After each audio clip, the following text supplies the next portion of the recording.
All right, guys, now it's time to go one round with Chris Barnett. Hey, listen, I ain't never had more fun sitting at the commentary table than when my dog won. Hey, Chris, I walk it out. I walk it out. Let's go, Hey, Chris. hey, Hey.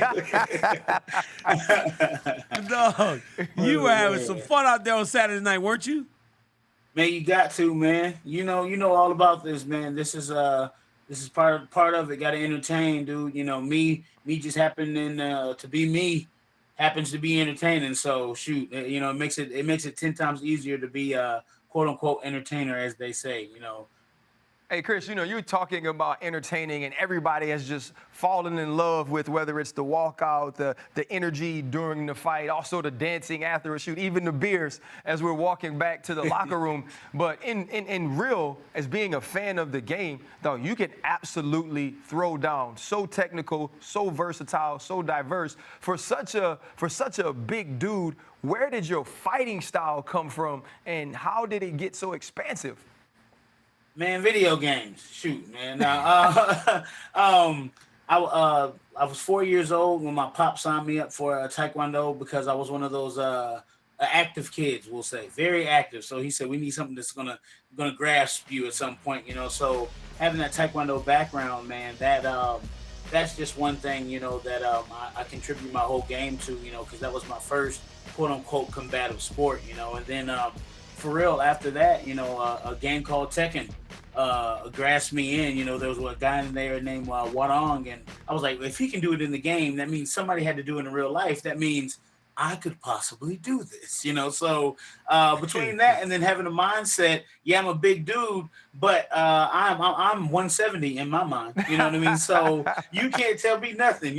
Sometimes my ankles and my knees let me know how big I am, but other than that, I'm good to go. You know what's crazy, Chris, is you smile and you smile, and this is a little bit heavier. But I don't understand how you smile in the face of so much adversity. And I spoke about this on a video I did the other day. Like, you've dealt with a lot. Before the last fight, obviously, you had to make some really tough decisions. Fight didn't go your way. But then even this fight, you win the fight. And when you go through those personal fights like you do with your wife and everything else, like, how do you continue to smile and be like that real life? Because, Chris, the people in the arena last weekend saw that. And when you're on the microphone making the most of your moment, everybody was drawn into you, but not only as the fight, but the entire story. How do you continue to smile, Chris, through all that when in the last 6 months you suffered a loss like not many people could ever recover from? Man, it's weird. I have a strong circle around me, dude. Like a strong tribe, between the Barnett Taekwondo Academy over there, like the people there, the family there, man, is just it's crazy, But it's felt because I feel like in this game I've put that love out and to receive it back with literally one of the darkest times. What's crazy? Before this fight, actually, I totaled my little car. Like I had a little Mitsubishi Mirage. A deer decided he was like, "Hey, you ready for some real training?" And I was like, "Whoa, whoa, whoa!" The whole airbags, all the airbags went off and everything. Oh, my God.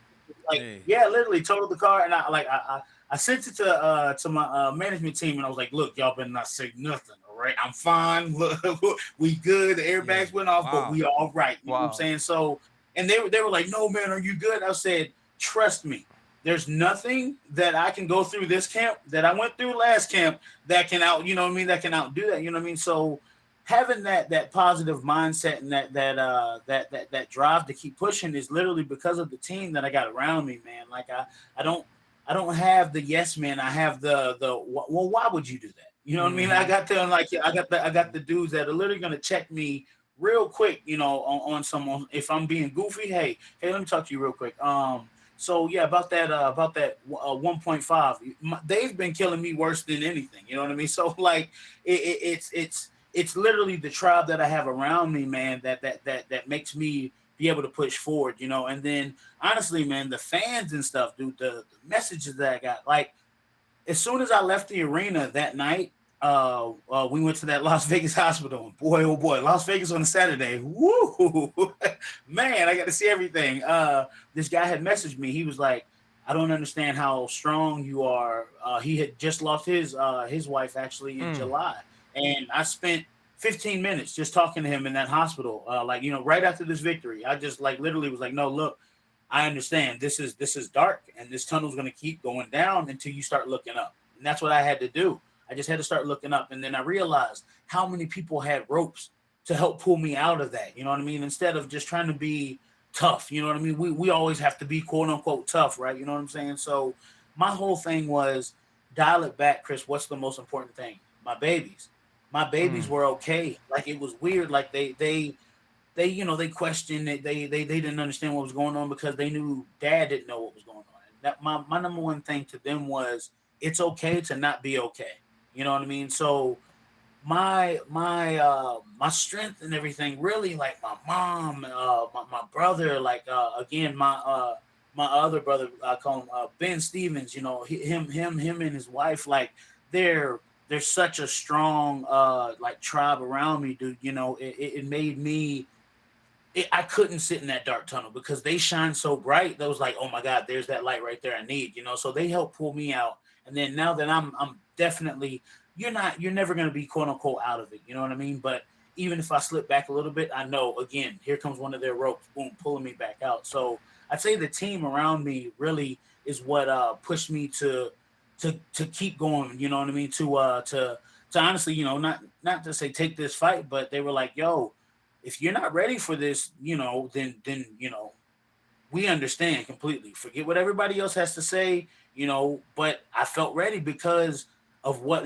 we've been doing. Just, man, just honestly, to boil it down, really, yeah, just the team around me, man, made me that much more, stronger. Like, I'm strong myself, but they're that Iron Man suit. They're adding the little pieces onto Yeah. it. Now, like that's beautiful. And I think, we wanted to let you finish that because the one thing that we know as athletes, Chris, is that it's not just about us. And you continue to mention your team, but you mentioned your babies, you mentioned your family, and all the reasons that you do it. And so as a fan of the fight game and as a fan of yours, man, we just want to tell you, continue pushing, continue fighting adversity, continue to smile, because just like the man in the hospital that you were able to touch, every time you walk out to the octagon or we get an opportunity to hear you on the mic, you affect us. Your positivity continues to bring more to the fight game than just your skill, your tenacity, and your technique. So we wish you all the best, man, and thank you so much for joining us. That is awesome, man. I appreciate it. Thank you so much for having me. Hey, you the man, Chris. Hey, Chris, I sure would love to see your big body stuck in that Mitsubishi Mirage with the airbag on. Hey, Ryan, could you imagine seeing When I Chris' tell big sexy you, ass? It was also Professor Clump stuff. I was like, hey, yo, hey, 1, 2, 3, 4, 5, hell. You're crazy. We Hey, thank appreciate you, Chris. my Thanks boy. for joining us, brother. Thank you for watching ESPN on YouTube. For live streaming sports and premium content, subscribe to ESPN+.